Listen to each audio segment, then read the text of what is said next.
Retomando estos puntos que se expusieron anteriormente, podemos entonces continuar hacia la profundización de los temas de dirigirnos ante el público que nos mira y nos escucha para poder plantear cuáles son los beneficios entonces de mirar el patrimonio desde un espectro más amplio que incluye el medio ambiente y más específicamente el río Papaloapan y la red fluvial que rodea nuestra localidad para entender mejor cuál es el motivo y la importancia de, el nombramiento de patrimonio.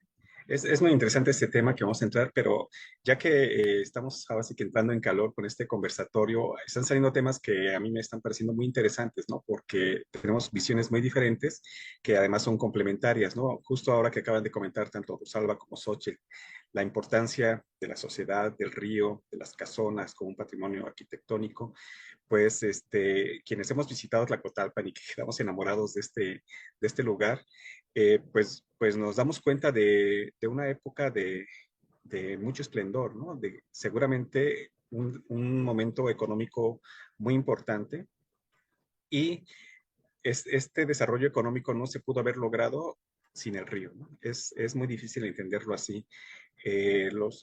Muchos de los grandes ríos que se ubican en zonas tropicales, pues han servido de transporte para materiales preciosos, como dijo Xochitl, ¿no? Para materiales para construcción de estas casonas, pero también en el otro sentido, por ejemplo, para transportar maderas preciosas, ¿no? Como el cedro, la caoba, por la región justo donde está la cuenca del Papaloapan, es una zona que en la cuenca media y la cuenca alta mantuvieron unos complejos macizos de bosque tropical, selva alta, muy importante, y que seguramente fueron el origen de materia prima valiosa como son cedro, caoba, como en el Usumacinta fue el palo de tinte, etcétera, ¿no? Entonces muchos materiales viajaron por este río. Pensemos en una época en que no había trailers, no había tortons, donde el medio de transporte más económico era a través del río. Entonces los troncos completos viajaban por el río y en la cuenca baja era donde posiblemente se almacenaban o se acumulaban o este,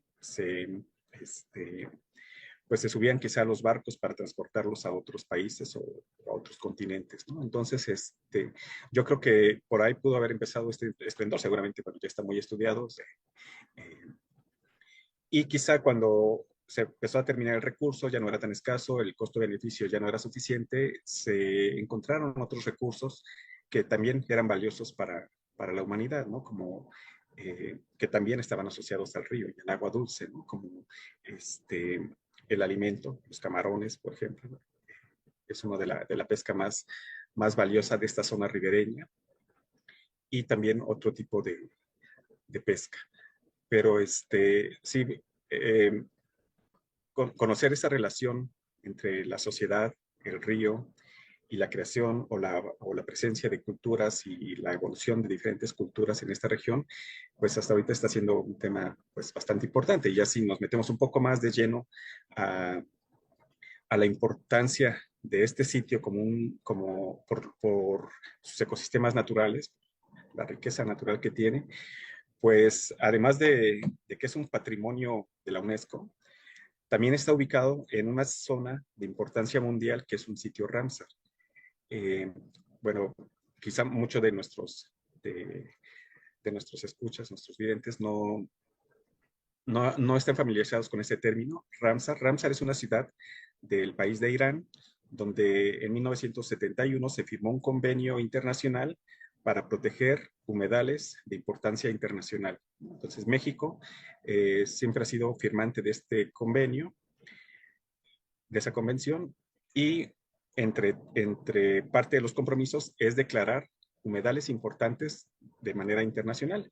Y entonces, uno de esos humedales justo tiene el número 1355, 1355, el humedal de Ramsar del sistema lagunar de Alvarado, que bueno, aunque dice Alvarado, la verdad es que incluye todos los humedales de Tlacotalpan, Alvarado, Acula, Ignacio de la Llave, toda esta región de la cuenca baja del Papaloapan, ¿no? Entonces estamos, además de un sitio importante por su arquitectura, un sitio importante por sus componentes naturales, ¿no? Y parte de la importancia que tiene es justo en esta época en que estamos, ¿no? Ahorita estamos en noviembre, que es la época en que muchas aves migran de norte a sur, de Alaska, de Canadá, de Estados Unidos, están huyendo del frío de esta temporada invernal y en su ruta migratoria justo usan estos humedales de esta zona y eso nos hace además pues tener un mayor compromiso con la gente que depende o que vive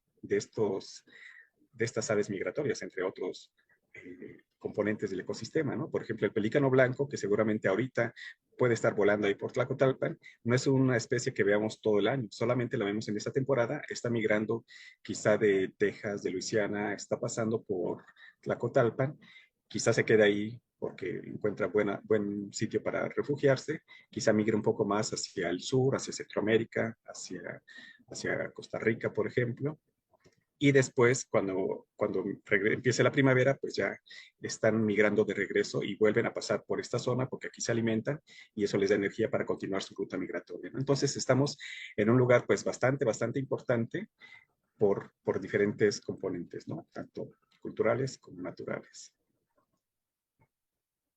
Sí, me parece que ha quedado un poco más claro el énfasis que hemos estado haciendo sobre la importancia del río y de que sin él, pues Tlacotalpa no sería lo que es ahora, no solo en términos de cultura, sino también de arquitectura.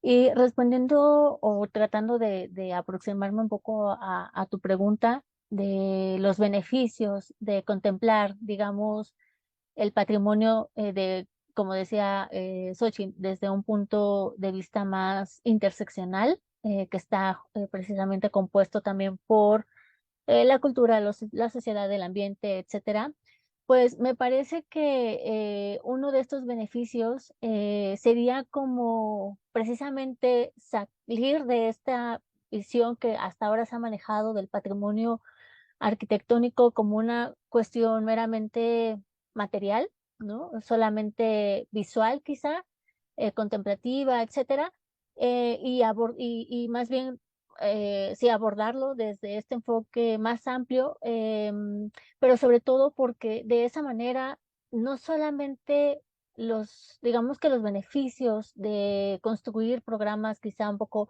más amplios, más integrales en cuanto a la gestión del patrimonio, no solamente los beneficios podrían recaer para quienes tienen un inmueble enlistado en la declaratoria o que viven en la cabecera municipal, ¿no? Sino que atender también la parte ambiental, el cuidado de los ecosistemas, del entorno en general, podría más bien generar otra serie de beneficios que se salgan de la cabecera municipal y que incluya a otros y a otras habitantes de Tlacotalpan, ¿no? Específicamente a los que viven cerca de los pantanos y demás, no solamente en la cabecera. O sea, creo que verlo así, de la mano, de que el patrimonio arquitectónico requiere también forzosamente un cuidado ambiental, puede ampliar precisamente esos beneficios de tener por un lado una declaratoria, que es por supuesto importante, pero por el otro lado el de atender un tema que es, digamos, más incluyente quizá, porque incluye a otras personas, pues a otros habitantes, sí, a otras personas que quizá no perciben los beneficios directos de que Tlacotalpan sea declarado patrimonio, sino porque quizá no tienen una casa o algo así, insisto, sino también los beneficios que ha implicado, digamos, ese nombramiento y ese nombramiento puede implicar justamente una atención a la conservación, en este caso del río. Ahora, me parece que tenemos que insistir en que Tlacotalpan, pues, no es solito, o sea, no es un pueblo solito en la cuenca, sino que también forma parte pues, de esta región mayor, ¿no? Entonces, ahí quizá tendríamos que empezar a preguntarnos cómo lograr una conservación, digamos, de los recursos del ecosistema que incluya quizá un enfoque más regional, más amplio, porque si arriba en el Alto Papaloapan, desde ahí se está contaminando el río y llega el agua pues ya sucia, contaminada a Tlacotalpan, pues ¿de qué va a servir una preservación localizada cuando es un problema de la región? O sea, es una cuestión quizá más compleja, pero porque abarca a más poblados que al mismo tiempo, como han estado insistiendo pues otros investigadores, también asociaciones civiles, etcétera, pues te tiene que atender así. O sea, no se puede solamente resolver la crisis socioambiental, en este caso solo en Tlacotalpan, cuando depende de un medio geográfico, digamos, mayor, ¿no? Y me parece que precisamente hacer como, digamos, talleres o ampliar este conocimiento científico que a veces se queda solamente enfrascado en la academia, pues puede ayudar mucho. Yo recuerdo que hay personas en Tlacotalpan, principalmente las que se dedican quizá a la ganadería, que por la misma situación de precarización socioeconómica del municipio, pues prefieren talar manglar para abrir esos espacios a la ganadería que conservar el manglar cuando sabemos que el manglar pues tiene un montón de servicios ambientales, no solamente para el ecosistema, sino también para la sociedad. De ahí puede depender mucho la pesca, una pesca que en Tlacotalpan está totalmente en crisis. Entonces, hacer estos, ampliar, digamos, difundir este conocimiento de la relevancia del ecosistema, de los pantanos, de los manglares, etcétera, puede ayudar un montón, pero insisto, es un problema que se debe abordar más ampliamente y sé que es complicado porque implica pues incluir a otras administraciones, a otras poblaciones, etcétera, pero yo me pregunto de qué tanto va a servir reunir esfuerzos para la conservación del río y de los ecosistemas en Tlacotalpan, sí, en otras partes de la región de la cuenca, pues no se está llevando a cabo y de alguna manera podrían bloquear o digamos, entorpecer esa conservación que en Tlacotalpan sí se pueda impulsar, ¿no? Otro beneficio, por ejemplo, que también que veo en esta conservación e inclusión del río y del ecosistema es que así también la gestión del patrimonio o esta declaratoria de patrimonio no sería desigual los beneficios, digamos, de este turismo que llega a Tlacotalpan precisamente por la declaratoria, no sería desigual, porque a veces este turismo pues se centra precisamente en esas calles y en esos edificios que están en la lista, y las personas que reciben, digamos, un ingreso por ese turismo, pues son las personas que están ahí, digamos, viviendo en estas cuadras o en estas casas que están nombradas, ¿no? Y el resto no ve un beneficio del turismo, digamos, más amplio, más allá quizá de las fiestas más grandes del municipio, que es cuando algunas familias aprovechan, ¿no? Para vender alguna cosa, etcétera. Pero a lo largo del año, pues, ¿qué es lo que pasa? Pues no, como que no llega ese beneficio del turismo a partir del patrimonio, ¿no? Pero volviendo al punto, bueno, a lo que he estado diciendo, si se aborda de manera integral, pues este beneficio ya no solamente sería económico, sino también eh, de calidad de vida, de tener un ambiente más saludable, ¿no? Y eso genera pues mayores recursos, a lo mejor la pesca se podría reactivar, el ganado podría quizá tener una mejor alimentación, no lo sé, pero el caso es que también esta parte del cuidado pues del ecosistema pues por supuesto que podría ampliar esos beneficios que hasta ahora no todos han percibido con la declaratoria, ¿no? Eh, sí, creo que los beneficios, como ya se mencionó, sí se tienen que pensar de manera regional, porque estamos hablando de una cuenca y en esta cuenca hay nodos importantes que unifican, ¿no? Eh, hay elementos en común, hay un ambiente en común, hay un escenario en común, y lo que perjudica o beneficia a una comunidad se replica en las comunidades vecinas. Respecto a los beneficios, creo que parte de parte del beneficio que se piensa que se va a tener con una declaratoria, en la mayoría de las veces se asocia a turismo. Y no necesariamente tiene que ir por ahí. Ok, es una cuestión importante, potencializa la economía, pero si ya se tiene una declaratoria en un lugar que está dentro de un sitio Ramsar, se tienen ya los ojos internacionales puestos ahí, ¿no? Entonces creo que esto se tiene que aprovechar y se tiene que aprovechar para generar proyectos más regionales. Ok, ¿por qué tenemos que trabajar en esta región? Bueno, hay una zona Ramsar, hay un sitio que es patrimonio. Y creo que esto podría generar sinergias, no nada más en el ámbito regional, sino también nacional e internacional. Hay muchos casos de éxito donde se ha aprovechado este tipo de declaratorias desde las agencias internacionales para bajar recursos y para crear proyectos enfocados a un desarrollo regional sustentable y que poco a poco han ido dando pues buenos resultados, ¿no? Creo que desde mi perspectiva, eso faltaría aquí, tener un poco más de proyección, aprovechar esta mirada que ya se tiene y tratar de ampliar esto, ¿no? De una forma más regional, de una forma más integrativa y por supuesto que se tienen que crear también alianzas entre la sociedad civil, entre los gobiernos locales, entre los académicos, porque de otra forma, pues nada más no se podría, ¿no? Me parece que lo que se está haciendo ahorita en Tlacotalpan puede tener mucho más éxito si se replica en comunidades aledañas. Finalmente, es también la cabecera municipal y es el eje económico y cultural de muchos pueblos que están alrededor, ¿no?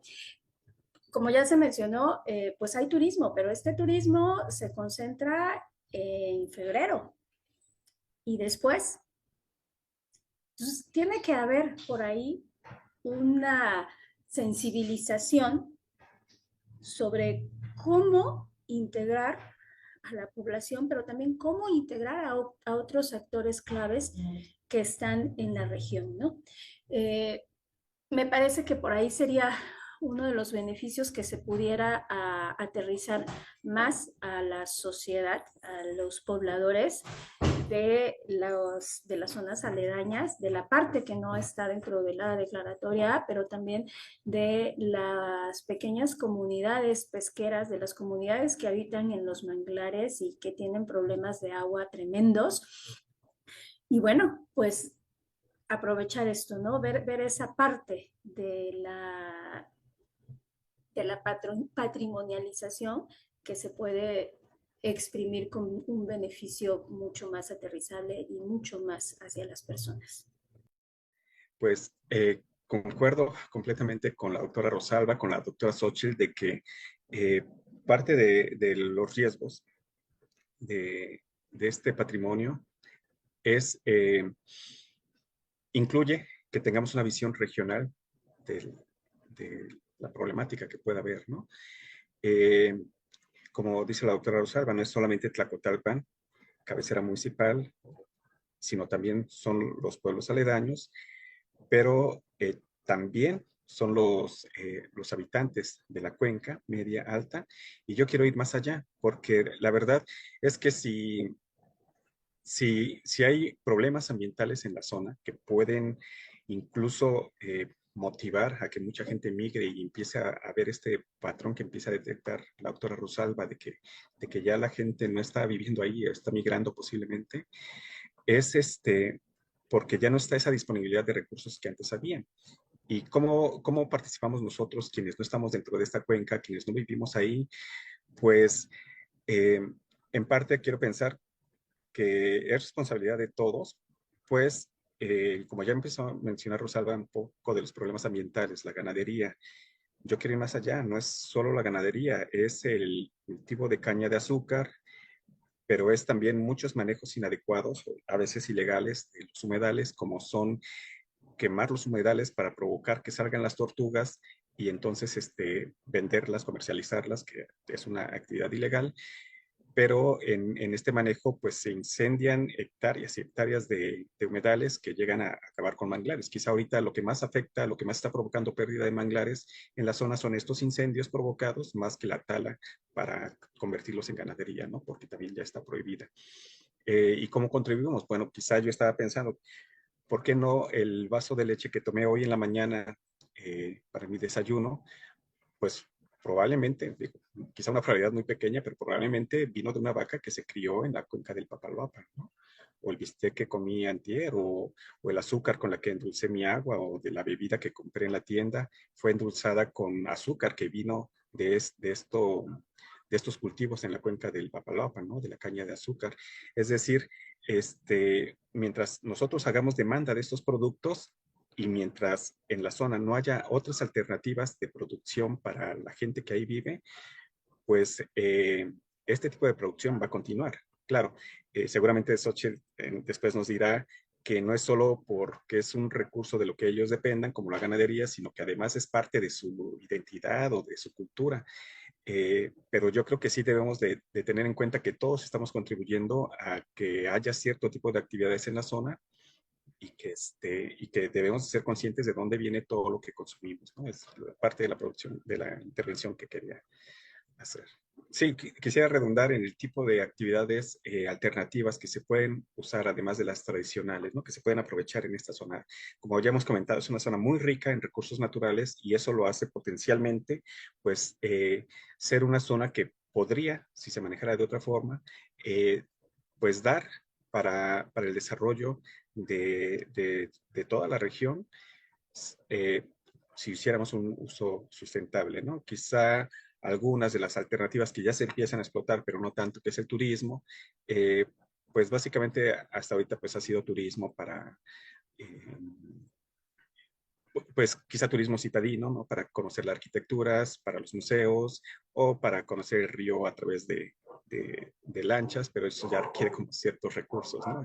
Quien tenga lancha, quien pueda comprar motores y pagar gasolina, pues puede ofrecer este servicio, pero hay recursos como son la observación de la naturaleza, ¿no? Que ya han comentado, el ecoturismo es algo que yo no he visto en Tlacotalpan, será que viajo poco, pero es una actividad que es muy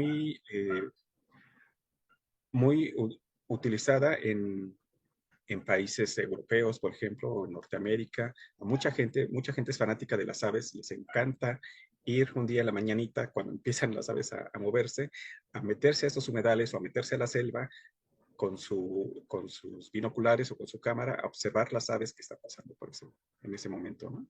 Y, y por ser algo que ellos no pueden disfrutar en sus países de origen, pues la verdad, si tienen buenos recursos económicos, están dispuestos a invertir parte de o a gastar parte de su dinero para hacer estas actividades que ahora sí, que son un servicio gratuito que ofrecen los humedales, ¿no? Los ecosistemas. Las aves pasan y, eh, y eso puede ser una oportunidad para la gente de la zona, ¿no?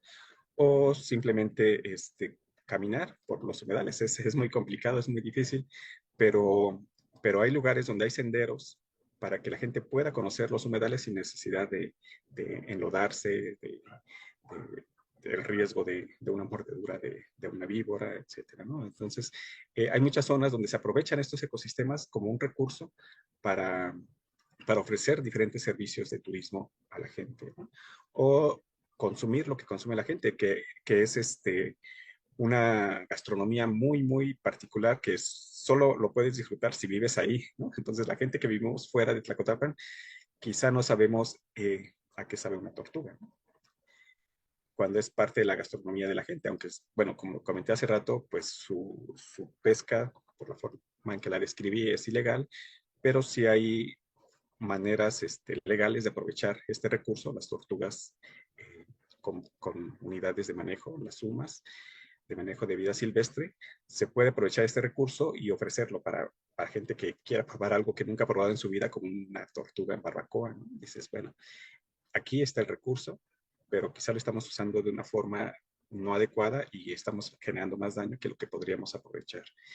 Y muchas otras actividades que podrían hacerse.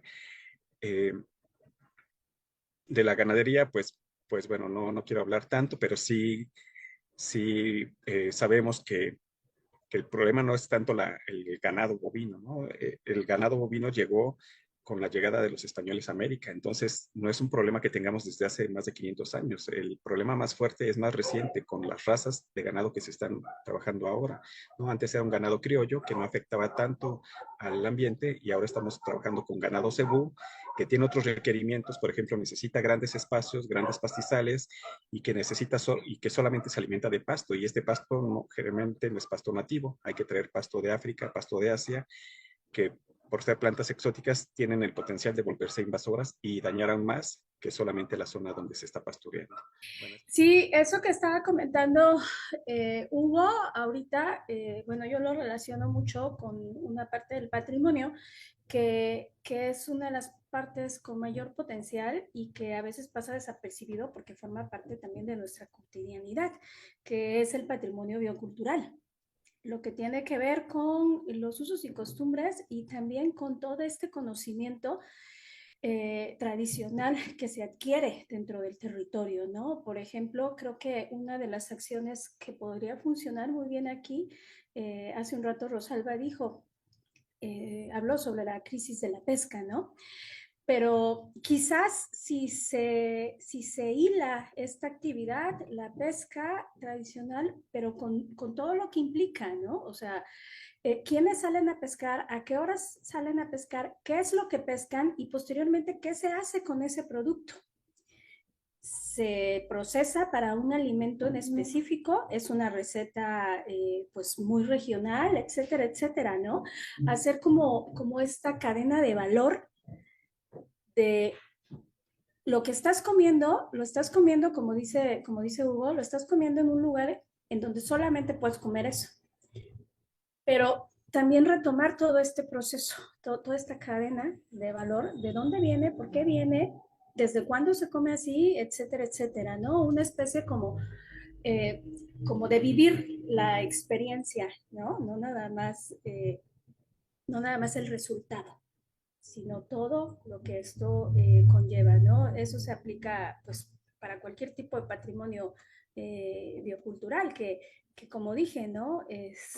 Lo que cocinamos en nuestras casas, las historias que le contamos a nuestros hijos y que a nosotros nos contaron nuestros abuelos, la forma en cómo sembramos todas estas hierbas de olor en nuestro traspatio para cocinar y que solamente se dan ahí, es parte de este patrimonio biocultural al que pocas veces estamos acostumbrados a ver como tal.